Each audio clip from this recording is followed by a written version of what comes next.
Good morning. Welcome to another episode of ADHD Tiny Superpower. Today we're going to talk about ADHD and self-esteem. Welcome to episode 59. Many people misunderstand this condition, assuming it's a character flaw rather than neurological disorder. If you live with ADHD, you might have some first-hand knowledge of this yourself. People might blame you for your symptoms, say you just need to try harder, such as you can bootstrap to be normal through willpower alone. Of course, these things aren't true. Your symptoms aren't your fault. And just as you didn't choose to have ADHD, you can't will those symptoms go away either. It probably goes without saying, but constant criticism, blame, and shame, like my mom does to me, won't make ADHD go away. This could, however, lead to a drop in self-esteem and increased inattentiveness, hyperactivity, as well as impulsiveness in adult ADHD. The low self-esteem can lead to difficulty pursuing goals or trying new things, isolation, fear of rejection by criticism of others, difficulty saying no or enforcing other boundaries, often due to the desire to earn approval from others. Without a doubt, boosting self-esteem can improve quality of life, but a societal full of stigma and negative stigma, that's often easier said than done. So, difference between self-esteem and self-worth is that your self-esteem or perception of yourself tend to encompass things like your talents and abilities, personality traits, and accomplishments.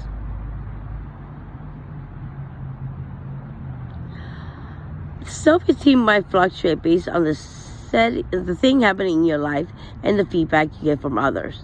Self-worth, on the other hand, serves as a measure of how much you value yourself as a person, whether you consider yourself capable, lovable, and worthy of respect others. In return, always respect others back. So where does that leave us? We left with negative stigma and discrimination, lack of accommodation, criticism from other people, and rejection sensitivity, which I'm going to talk about right now. People with ADHD tend to be especially sensitive to rejection, and that's because of our emotional dysregulation, and as well as high perfectionism, that if we fail, oh my gosh, it's the end of the world, and that's how we feel. So, people with ADHD tend to be especially sensitive to rejection, though experts have yet to determine whether this sensitivity relates to ADHD itself or occurs because people with ADHD are more likely to face harsh criticism. Whatever the cause, rejection sensitivity can make it more likely you'll perceive neutral comments as criticism and react strongly to them. Some people with ADHD also experience rejection sensitivity dysphoria, RSD. When you have RSD, even mildly negative comments can provoke panic, rage, guilt, or even quitting the job in the end. You may berate yourself, I hope I say that word right, for the supposed mistake, or feel self-loathing at the thought of disappointing others. And what does that lead to? Low self-esteem. So how do we deal with it? Sense of control, confidence, courage, composure, creativity, ability to love. They're all our strong points, and use them. I'm fighting again from wind. Sorry guys. So, summary. Acknowledge your own strength. Stand up to the seat. Measure growth, not rank. Avoid comparing yourself to neurotypical classmates or siblings or colleagues. This unfair treatment can be deeply discouraging.